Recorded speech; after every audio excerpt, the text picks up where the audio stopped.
Okay, we are live. He's playing with my tech. Okay. Hi everybody. Hey guys. We are in the sunshine with 25 degrees here on the Goldie. It is 20. It's a glorious 25. Sun in my eyes. Right, and of course, as usual, we have. Oh God, we just lost our light here. We can't see you. We can't see you. You can see us. Anyway. Yeah. Tommy G. Yeah, Adrian Hanks. And you got the BX head going right there too. BX on. Right. Yeah, we've been to a network marketing meeting this morning. We have. Is that lunch? We just make sure you get in the frame there. Yeah. My friend. So we are talking about the spiritualogical because it's that part of the week. Yeah, we are on Freedom Friday. Yeah, we are Freedom Friday. Right. Look, there's a seagull behind us. We have because of the angle here. We'll just give a bit of. There we go. This is where we are. We should have set this up differently. But anyway, we're in Southport. We're in Southport, right? So there you are. And we are talking about the spiritualogical and non-verbal communication. Oh. Kind of fits better than the physiological one. I was, as usual, given, I get the knuckle dragging one at the beginning of the week. You get the toughy end. Yeah. Right, and you get the sexy end. Well, it's because it's Freedom Friday. It's like, right, you get that too, right? Okay, everybody, move it. It's Move It Monday, Yeah. So, you might evolve, mate. I might evolve from a knuckle dragger. Thanks, mate. Yeah, I love you too. But the connection between those, obviously not as tenuous as mine is, right? And it's funny, because you think of the spiritualogical and you look at non-verbal communication, and non-verbal communication, there is something actually spiritual about it. Totally, it is. Yeah. It's not a hard measurable thing. It's not all the noise that's coming out of here. Yeah. There's a lot more to it. Well, thinking is intangible. Make sure I don't get crapped on by seagulls. All right? Yeah, thinking is intangible, is it? Like we can't take a thought and hold it. No, right. Yeah. And a feeling. And a feeling isn't tangible. We can't actually grow a feeling and hold it. No. Yeah. So when we get into the spiritualogical, we have to say, where does that begin? At what point from the human point of communication do we call it, verbal communication, right, and non-verbal? Non-verbal. And for me, it begins in the thinking. Because when we communicate with ourselves, in the thinking space, we're communicating with ourselves. It's the junction box again, right? Yeah. The thought comes. Yep. I connect with my thought. I have a conversation with myself, usually around the thought. Yep. Oh, I've got a thought about creating something. Right. I'm already in communication with myself. Right. But the question is, who or what am I communicating with? Right. And for me, it leads back to the spiritualogical. Right. Because the thoughts that come down, where do they come from? Where are they coming from? Yeah, for me, they come from the spiritual world. The non-tangible. So we're talking about the quantum source, field. Yeah, comes from source. Yep. And I think it was Steven Spielberg. He was asked once about writing E.T. Right. And he said, "How did you come up with E.T.?" He said, "I just wrote it down quicker than everybody else. I got the same message." Wow. Because we all get that. Right. We all get that. To give you an idea, Tommy, I've been writing a book for the last 4.5 years. Yeah, right. 2084. Guess what's coming out this year? A movie called 2084. Right. Not mine. Not yours. I wasn't quick enough. Right. Isn't that funny? I simply wasn't quick enough. Right.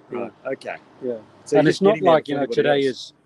is, there's no, we're in 2020, so there's no correlation to 2084 in terms of I need to do that now. Right. It's just the same message comes through across the planet. Yep. A few of us grab it. Yep. And it's a race to the finish line. Well, it's interesting because you look at, where the world is right now, right? And this this thing that's going on, right? And there just seems to be this mass awakening. Yeah. Do you want to call it, or ascendancy? Quantum leap, if you will. Potentially. Potentially. Right. Potentially.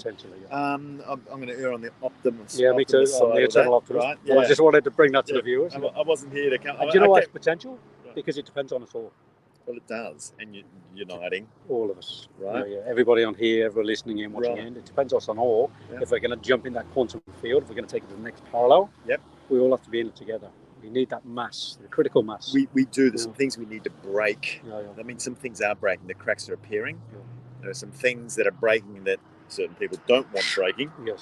And so we're getting that polarity starting to happen. Right. And the old paradigm, as you would call it, versus the new paradigm. New paradigm seems a lot more exciting. Yeah, totally. But it's the unknown. Right, it's the unknown. That's crazy. Scary. The crazy is like you and me. Love it. We enjoy it. Cool. Where's some torch? Where's some torch? Yeah, what's down here? Now and then you'll bump into a little wall, but you'll live, Yeah. right? And you probably learn from that experience. Got a few bumps. Right, a few bumps, yeah. As you can Few see, scars, yeah. our solar panels for sex machines. Yeah. So You slipped that one in. yeah, I there. did, didn't I? Yeah. Anyway, thanks for putting extra emphasis on it. So, if we're going to, the seagulls are noisy around here. Aren't they? It's adding to the atmosphere. As long as one of us doesn't get crapped on, that can be very funny. Apparently, in the Greek mythology, if you get if the bird he shit on you, then that means you're going to make a lot of money. Yeah, it's good luck. Right? It's good luck. Yeah. All right. Okay. Come on over, everybody. Right. Come Yeah, chip. feed them more chips. Yeah, All right. So, spiritualogical. How we? So when we talk about non-dual being closer to spiritual, then and we're going into business. Yep. It's a pretty unspiritual place to be today. Yeah. So I'm going to bring something in that many businesses are embracing now, and I do it myself when I'm working with people in the business space. Yeah. It's what I call the mastermind. Napoleon Hill wrote about this in 1938. All right. It wasn't new. He didn't invent it. Okay. He just brought the idea forward. Henry Ford and all those people, they used it. Yeah? Interesting. And what they do, they collect a bunch of people together. Right. And they sit and they create. And what they do, they open up to the spiritual influence, of, if you like, the right brain creative space. Yep. And they open up to creativity, waiting for inspiration. Right. Now, inspiration, it either comes from within or from without. Right. Yep. And it's hard to define, to be honest. Right. To give you an example, Tommy, I was sitting in Byron Bay probably about 9-10 months ago now, in what I call my creative meditation, and started squiggling in the sand with a stick. Right. And now my game that I've produced, called Play Sam, is with IP Australia. It's been trademarked. I just saw my lawyer this morning. Okay. And that came from a creative meditation space. There we go. Now, did that idea come from within or from without? Right. For me, it doesn't matter. Right. It's still spiritual connection. Right. So, and I believe we've all got spiritual impulses and creativity within, but it's about having the freedom to unlock it. Right. Where most people get caught up is not having the time, this time expansion. Not giving it the time. Giving it the time to sit in that space. Because when we learn to sit in that space, and what I do, I help people to create that spiritual guidance, if you like, or spiritual team. Yep. The example is, I go into a meditative space. Yep. I'm in a room. Yep. I invite my beings in. Now, they could be spirit beings, or they could be people I know who I trust that would give me a spiritual team. Yep. So they would give me information that I asked for in the quantum field, because they're not there physically. Yep. And I've different dimension. Different dimensions. So I've asked permission from those people if I can use their energy. How are you connected to them? Through my meditative process. Meditation. Yep. Right. Through being open. By being open. Pineal gland, the two little crystals there, frequency. Yep. By being open to frequency. Right. And then I'll either put a question, an issue, or a challenge forward. Right. Or an idea. Yep. And I'll ask either collectively the group of people in that space with me, or individually. And I usually have a pen and a paper, and I wait for the answer. Sometimes the answer is crystal clear, and sometimes it's like a bit gibberish, and sometimes it doesn't quite make sense at the time. And I'll write it down, and I'll mull it over for a few days, and I usually come up with an answer to a question, an issue, or a challenge. Putting it in the back where 96% of the capacity is for the brain. And that's what I use. I use that untapped potential of myself and the untapped potential of the quantum field. Right. But it's about having a strategy around doing it. Yep. It's about creating the space to put yourself in there and trusting it. And putting it out there, so to speak, as people would say. Is this coming to you like in the middle of the night? Well, no, I set it up. I set it up. No, I set it up consciously. Right. I create that space. So I'm going to give myself an hour or half an hour to create that space. You're creating space. Yep. And I go into a meditative space. I visualize the room. Yep. I close the door. Yep. They're all walking or sitting around, and I've got a team. I like to work in about a team of 7. Right.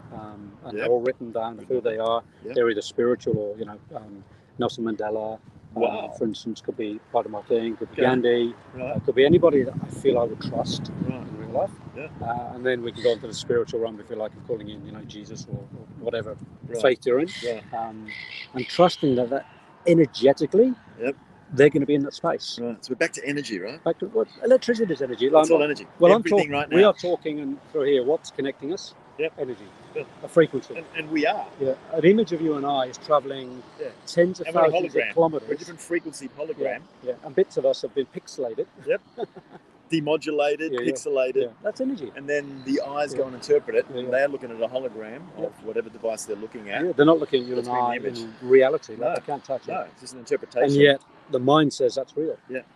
And this goes through, right now it's going up and through 4G at the moment. Yeah. Goes up So satellite. into electrical Yep. signals, Yep. right? We get depixelated. We hit a Depixelated. satellite. Yep. It gets put back together again. Gets put back together. So in essence, we're time traveling. You know. We are. Yeah.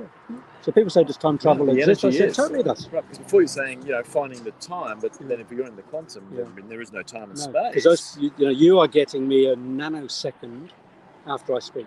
Right. That's time traveling. Yeah. Through a device, through energy. Yeah. Yeah. So it's real. Or there is no time and there is no space. Yeah, in that case. Yeah. Or we are in different dimensions at the same time. Right. And that's a whole nother. How's your brain going now? Yeah. So back to non-verbal communication. Yeah. When I'm in that space and I'm communicating with my team, Yep. and Napoleon Hill talks about this. He wrote, Think and Grow Rich in 1938. Right, 1938, and it's still relevant. Such a fundamental. And still not, and people are still not catching up to it. Right. Still there's a lot of learnings, a lot of things about that. Still struggling. There's a lot of medical stuff that's about to come through that's been held back for a long time right? Yeah. What's been holding it back? Oh, that could take us right down another rabbit hole. The CIA having to release stuff out of Area 51 of things that are going to be disruptive to the medical industry and economies, right? That potentially can destroy current economies. We are in a very interesting time right now. Look, if we go back, just even say 2,000 years to, not to bring any religion to it, Jesus and the Essenes. Yeah. And we go back, there were a group of people in the Middle East called the Therapeutics. Yep. And they were a bit like the Essenes, they were into healing.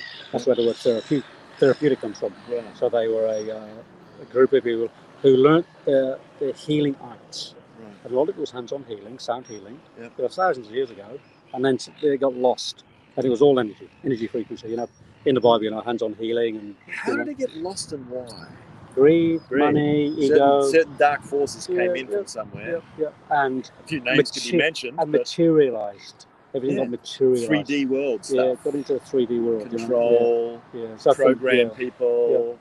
Mainstream media. Surat, Araman, there's lots of spiritual names for these beings that come down and are doing this. Right. Solidifying. And they're existing right now in different dimensions. I believe so. Right? I believe so, yeah. I've been studying that for 30 years myself, and for me it's real, real enough. I mean, I see it. Right. It's happening on the planet. Right, It's either it's not happening or it's happening. Yeah. Make your mind up. Yeah. Well, there's a bit of warfare that's come into the three-dimensional world now. Oh, yeah. And we're seeing really the third or fourth, if you think we had the third when, the Twin Towers happened, and that became a religious type of new form of coming up on September 11, by the way. Was that 2001? Yeah, that's 19 years ago. Everything became non-nationalistic, and all of a sudden became the terrorism stuff and whatever. That seems to be passé now. The focus on different things, but we seem to be having a lot of digital warfare right now. Right, it seems to be an info war that's going on. Totally it is. Right. So we're at a different level there from killing each other. And what used to be left is right, and what used to be right is now left. Yeah, it's flipping upside down. The bird is upside down. But for me, it's upside down. It's not about being left wing or right wing. Yeah. It's what's the brain in the bird doing. Right. And so really, to get through this, we have to connect all up. Yeah, totally. Yeah. Two wings, one body, one head, two legs. Right? It's got to be the whole bird. Everything's got to connect. It's not just two wings. Yeah. It's like what's driving the wings? Well, it's something in the brain. Yeah, it's all connected. And so here's a question for you. Yeah. And I love this one. We talk about non-verbal communication. Yep. Let's take a flock of birds. Yep. That fly, 4,000 kilometers. This is interesting. Yep. Yeah. All in formation. Yep. From front to back, they all swap. They all take those. Yep. They don't bump into each other. They don't talk to each other. And they don't talk. Yeah. So they're in what I call the etheric space. Right. The chi energy space, the life space. Yep. And they're alive in that. They feel it. They get it. Yep. Because they don't have an ego. Yep. Right. They don't have a choice. This very point. So ego and choice are what humans differ from in any other species on the planet. Right. We have free choice. Right. So right now, with that free choice, how can we trust? Right. Because we're using the gap. We're using the space between stimulus and response. Is basically what you're saying. Yeah. Whereas animals don't get to do that. And no, they don't. the good side of that is they don't hold grudges No. or have these things that are keeping them tied to the dock either No. on historical things that happened. No They don't past, think no like that. future. Yeah, you know, It's just in the now. yeah. Right now, I They need to dodged the eat. bullet. They don't Yeah. get PTSD. No, I Right. need to eat Right. and That's it. fly They're in the present. and you know, They are totally present. yeah, and have sex and legs. Right. 6x, right? Whereas we're thinking forward, we're Oh. thinking backwards. We're spending like 90% plus of our time there and not Waste present. of time. But with that, we have this. What comes with that, and the other side of it is this freedom of choice. Yeah. Right? And so there's a book called Stealing Fire, Yeah. and it's making its way through all the cool, funky IT companies and whatever right now, and it talks about, to your point, sustainable peak flow states, and they talk about the Navy SEALs, and when they're going on some of these sorties, and there's like 6 or 7 of them or whatever, that they get into this flow state where, like the birds, all knowing what they're doing, they are there, become totally present. They get off on that feeling. Yeah, and we can all do that, particularly in business. And I was lucky enough to work in an organisation many years ago, United, the Gawler Foundation down in Victoria with Ian Gawler, Dr. Ian Gawler, and all the staff every morning, 20 minutes of meditation. It was part of the deal of working there. Right. You got your choice, free choice, of course. If you didn't want to, it was okay. But every morning, 9 a.m. Sit down 20 minutes, the whole staff, meditation, and what a great way to start the day. Clear the mind, get clear. You know, meditation is connecting to spirit, non-verbal communication. So we do need to wrap. The corporate world's getting ripped off. All the potential that's being left on the table for people to actually fulfill their full potential for their purpose, and therefore then business will. So my ending message today is, find a way to tune in with non-verbal communication from, let's call it the spiritualogical, let's say it as it is. I don't want to hide anymore from the spirit's been done for too long. We have to accept that there's physical, emotional, mental and spiritual, and getting some guidance around that. So if anybody out there wants some guidance on that, talk to myself, talk to Tommy, come and engage, come and connect, bring us into the business, bring us into the company. Let's sit and work out a strategy, a plan to do that connection. Because it's like driving a car with 3 tires and 3 wheels instead of 4. You might have physical, emotional, mental, but if you haven't got the spiritual, it's a wobbly car. Well, and the same thing, the 3-legged stool, eating, moving and sleeping, right? If that ain't happening and they connect with the seat is the brain, that connects into the emotional, mental and spiritual. Take one away and you fall off. Falls off. Right. So let's get holistic with this. I know Tommy and I are probably, taking this out a bit wider than often happens in the belief systems. Believe right now. So let's change it. Let's change the paradigm. All right. On that note, I do have to fly. It's been one of those days today on Freedom Friday. So Adrian's going to be the timekeeper today. I'm going to meditate. Yes, I'm the timekeeper. Let's say goodbye to everybody. All right. Cheers, everybody. Have Thanks a great for tuning in weekend. again. We'll see you on Monday. All right. Bye. Eventually. Okay, there it is.